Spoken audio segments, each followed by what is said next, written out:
Before we get onto this fabulous topic, constipation, just remind our listeners, Heiko, we want to come and see you for some acupuncture, some moxibustion, some Chinese herbs. Okay, yeah. My practice is in Hastings. I'm at 206 Charles Street. My website, simple to do, acu123.co.nz. Do you do any other modalities, or it's just purely acupuncture? Yeah, basically just acupuncture and sort of Chinese medicine, which is all sort of related. I mean, there are little bits that you do extra to the acupuncture, like sometimes you might do some massage, and then there's the cupping, you know, and then there's, you know, different, I don't know, it's not quite acupuncture, but it's scraping the skin with a certain sort of metal tool thing. But it's all sort of Chinese medicine theory based. Yes. Now, okay, constipation, now let's get straight into it. It's quite common, isn't it? I mean, how many people does that affect? Yeah, well, if you think about how many times have you, and people tend to think, oh, well, my bowels have locked up and I can't go, and, you know, had this, and, you know. But I did a quick look, as we do, because sometimes I don't exactly know what the real stats are, but it's quite vague. It's 2 to 30% of the population. So, wow, is that all? I thought it'd be more than that. 2 to 30, that's pretty wide, isn't it? Yeah, but I think it gets down to, you know, what's the actual true definition of constipation. I think everybody probably has had it once or twice for a day or two or whatever, and then some people it's very, very severe, and some people it's not so severe. So I think that's the thing, and sometimes it comes in an acute phase, like you might have had a. Like for example, it's common to see when people have had a bad flu or a fever, right? And then they've just recovered from that, and then their energy is weak, and they're hardly walking around and exercising, and they haven't been eating, and then possibly the antibiotics, possibly other things, and the fever drying out all the fluids. Yeah. But they don't do anything. 3-4 days later, they're back to normal. But other times, it might be part of a bigger picture, like, who knows, Parkinson's disease, or This might be a difficult question for you to answer, but how do you define what constipation is? Yeah, well, as I said, Chinese medicine has a sort of a simple view, right?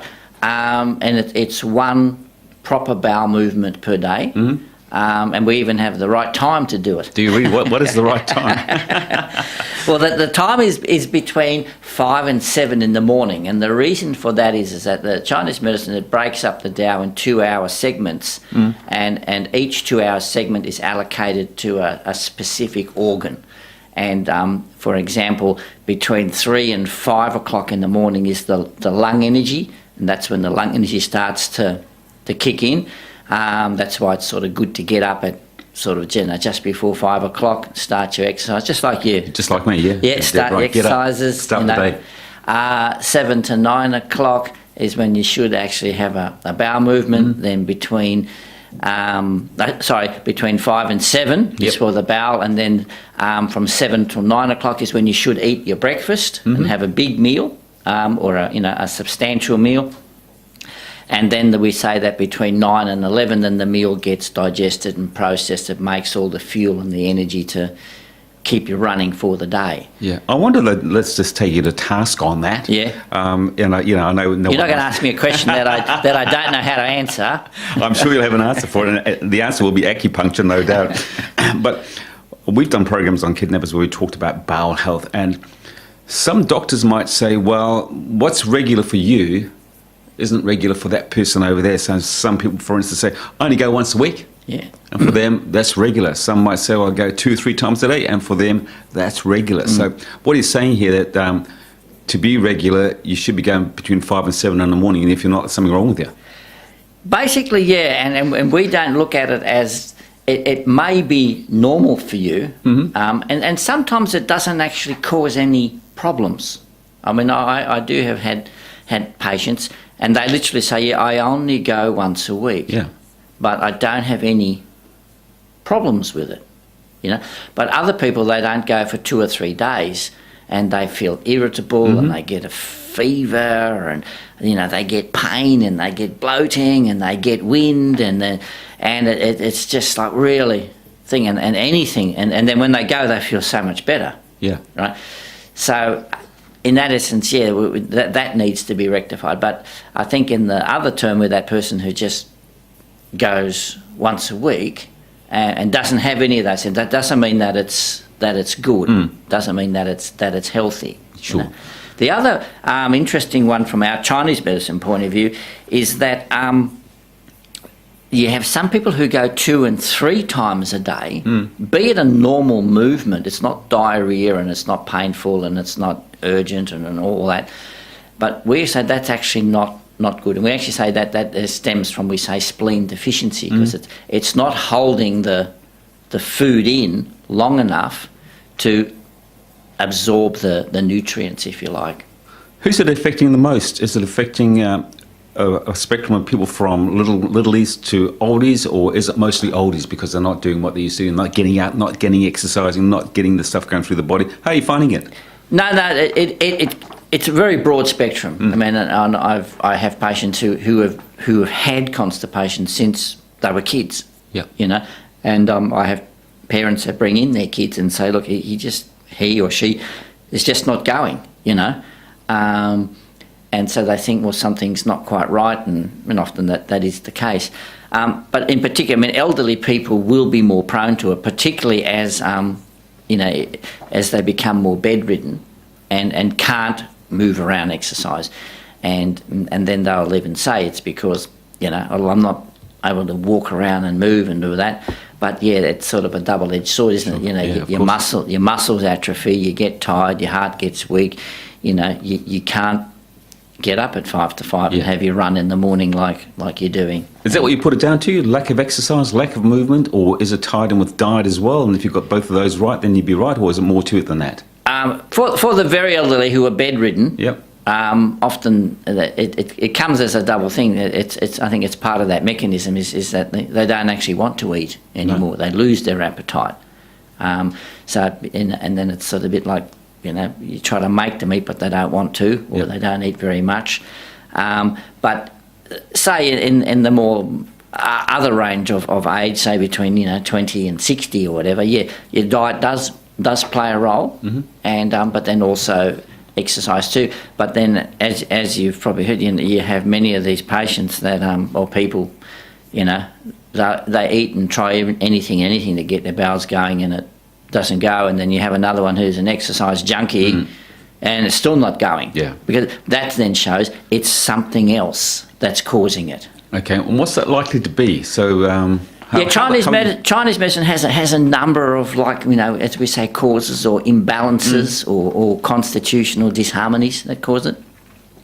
A common one actually comes from the liver, and we say that liver energy gets stuck, right? And that gets stuck because mainly of the emotional aspect, suppressing irritability and them feeling angry and impatient and work stress and deadlines and all that. This blocks the liver energy, which then affects the bowel. And the way we distinguish that symptom, one of the keynote sort of signs is that these people, they feel the urge, they want to go to the toilet. Oh, I've got to go. Oh, I definitely. Then they go, nothing happens. Yep. And so that's very much a classic, that liver energy is stuck. And then they go back to it. And then, a few hours later, they might feel it again, or the next day they feel it again.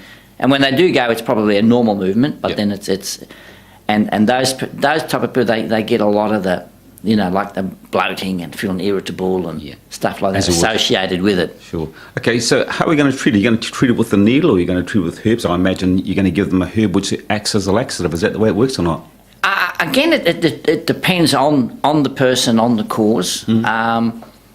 There are some causes of constipation in terms of the Chinese medical diagnosis, and one of them is, say, what we call this yin deficiency.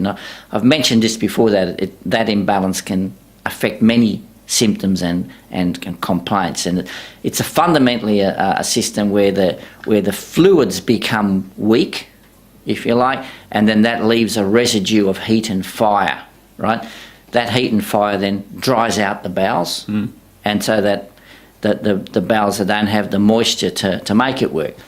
Acupuncture in those cases is not as effective as using, in my opinion, is using herbs that nourish the yin. These are like moistening type herbs. And for example, these type of medicines / herbs for that are seeds, and they have an oily, moistening content. Why wouldn't I just drink more if I'm lacking moisture? Yeah, that's the thing that people, I think, is the mistake. They think, oh well, then I'll just, as you said, I'll just drink more. But it's more of an inability of the body to take in the water and put it into the cells. And what then people end up doing is they actually then drink too much water, and it's just like overwatering a pot plant. The water just flows over the top of the pot plant, or there's so much water in the pot it just rots the roots. So it doesn't actually solve the problem. You need to get that right amount of water that's then actually absorbed and processed. Okay, so once I come and see you and we decide that the Chinese herbs are the way to go, do you give them to me and say, look, get home, don't leave home for a couple of days? Is that what happens or not?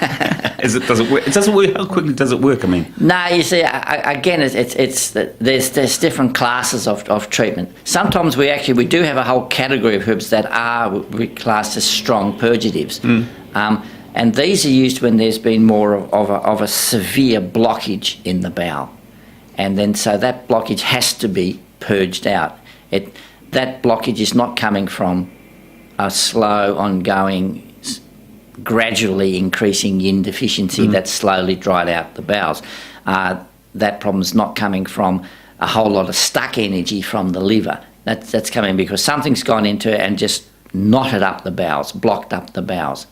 And these type of patients, I mean, it's a charming topic, but these people have the type of bowel movement we describe it as sheep droppings. It's small, round, dry, hard pieces, and that's coming from this knotted stagnation in the bowels, and that type needs to be purged. But again, the trick is that it needs to be purged and then the balance rectified, and it's not like you just keep taking these herbs forever to keep purging out. And I think this is one of the mistakes that people make, because it's there are a number of herbal products you can get in the health food store. Yes, indeed. And I think one of them's Alpine tea or something. And what it is, it's there are a strong purgative, or you can buy this other stuff. I think it's got a lot of figs and stuff in it. Depending on your imbalance and your cause, yes, it does work. It gives you that sort of blast out, but in the end, it actually makes the bowel quite spastic almost, and it becomes dependent on it. Yeah, so they have to keep last thing you want increasing the dose in a way that the bowel almost becomes addicted to the substance. Yeah, you often talk about hot and cold in Chinese medicine. Yeah, I wonder, you haven't mentioned moxibustion yet, because moxibustion would supply heat. Would you apply heat to, say, the stomach areas or the back area, so we get in touch with the bowel or not? Again, because sometimes we do have a cause of constipation which comes from cold, and that cold can be with your diet. When we say cold, it might be too much raw, cold, uncooked food. Cabbage, that sort of stuff. Yeah, coleslaw. Too many cold sauce, too much carrot juice, something like that. Although you'd like to think that if you're drinking too much carrot juice, for example, you wouldn't have trouble with constipation, would you? Again, everyone's different. Some people have carrot juice, they get diarrhea because it's actually too cold, it's too hard for the body to process. So then the person with constipation thinks, oh, well, I'll have carrot juice then. It causes him to have diarrhea, but it's going to help my bowel. But what actually happens is that blockage is coming from a cold accumulation. Then the carrot juice comes in and it just makes more cold accumulation. So they become even more blocked. You often hear, though, that people with problems with their bowels aren't eating enough fibre. Yeah, and again, this is another problem where the common one for the fibre is the bran. Again, you can buy that from the health food stores, whatever. And if you think about the bran, I mean, it's just this dry little brown, it's horrible thing, and it's sort of like it looks good for feeding to chickens and something like that. But give it to a horse. Or a horse. Right. And then if you think about when I mentioned that yin deficient constipation, the bowel is already dry. Yes. Right. There's already not enough fluid in there. Right. And so then it's like you have more drying stuff going into the system. It actually makes it worse. And that's why some people say, look, I tried that and I actually found it made it worse. I actually felt more bloating and more, and it was almost painful because it was, this dry going through dry without the grease, Yeah. Now, So, you always say that acupuncture has an answer in one form or another, but if you've got someone who's been suffering from, say, constipation for many years, some people just live with it, don't they? yeah. When you get them going again through your herbs, and you mentioned you don't take them every single day because you don't want to live on them, but how long before we start coming right now? How long before we say, okay, well, we don't need those herbs anymore, and we're back to normal? Again, it's like how long is a piece of string? Like for example, I've had a patient and had it and just lived with it, didn't like it, but put up with it for at least 20 years. Yeah. Since childbirth, so probably 30 years. And then I started treating it with the herbs, and then it was over a 2 to 3 month period. There was a change where instead of just once a week having movement, it started to be, there was 3 good movements in the week, and then blockage. Yeah. And then, but still taking the herbs every day, because as I said, the herbs are not this thing just blasted out every time you take it. It's to regulate the imbalance. And then gets to the point where, and now it's probably having 4, now it's been 4 to 5 months, right? And having, 4 to 4 movements that are okay each during the week, and then for 3 days not so good. So you can see there's that pattern that it's slowly rectifying it. And I can't really put a time on it, but I would say she needs to be probably at least another, in her case, or his case, it needs to be maybe another 3 months. But then I think once that pattern has been restored, then she won't need the herbs. It's not like I still have to buy my alpine tea, or I still need to buy my dried up figs, to get it going again. It's done and dusted, so to say. Yeah. I guess most people listening to this program will have suffered from constipation at some time in their life, and like you mentioned, that it might just be once or twice or 10 times in your lifetime. Yeah. At what point should we be thinking about coming to see you? So, we get constipated, might last a week, comes right, and then we might be right again. But how long before we come and see you? Because we think we've got a problem, need to come and see someone like you. What is it? Yeah, look, as I said, sometimes it's in a very, very acute phase. You've had a bad fever, a bit of antibiotics, you get blocked, you don't do anything. 3 or 4 days later, you're okay again. And then by the time you'd make the appointment, you'd already be better. Yeah. But I think if I'd say if you're the type of person and you're going regularly 5 days a week and maybe 2 days not so good, if you want to have absolute perfect health, come along, but you probably won't die from it. No, you're going to live with it. But what you find too is that I think if there's other accompanying symptoms, like if it's making you feel irritable, if it's making you feel bloated, if it's giving you pain, and then that actually then is the whole worsening of the your whole energy and your personality and your life during the day, and then I think you'd be coming along. That's right. And really, in terms of Western medicine, there's not an awful lot what can be done, No, they can just give you that purgative, can't they? And boy, you've got to stay home when you get that. Yeah. All right, Heiko, just about come to the end of the show for another week. Just remind the listeners, we want to come and see you for a problem with constipation, or in fact a myriad of other problems that you can help us with. Where are you? 206 Charles Street, Hastings, and my website, acu123.co.nz. And just to finish the show, I've got a song for you, but just a little bit of background, and I'm not sure if you're aware of it, but I just read it this week, is that the Eagles album, The Greatest Hits, I think it's 1972 to 75 or 71 to 74 or something, is now the biggest all-time selling album. And so we're not going to have a song from that because it's overtaken Thriller. And as I said, I'd rather listen to Michael Jackson's Thriller any day. Okay, we're going to play that. But I read that article. I was very surprised that, in fact, it wasn't someone like the Beatles' greatest hits of all time.